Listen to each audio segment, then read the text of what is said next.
রহমতুল্লাহ। সম্মানিত ২৮ কুড়িগ্রাম ৪ এর রাজীবপুর উপজেলাবাসী, আপনারা জেনে খুশি হবেন আগামী ২১ তারিখ শনিবার কুড়িগ্রাম সরকারি কলেজ মাঠে এক বিশাল গণসমাবেশ।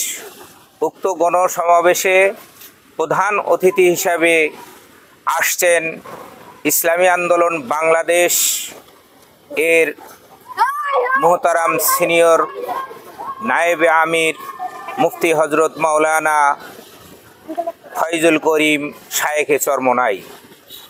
উক্ত সমাবেশকে সাফল্যমণ্ডিত করার জন্য আমরা আজকে রাজীবপুর বাজারে গণসংযোগে যাচ্ছি।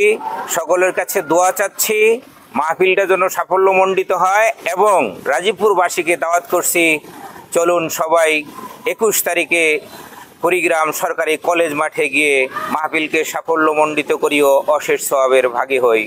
ধন্যবাদ সকলকে। আসসালামু আলাইকুম ওয়া রাহমাতুল্লাহ।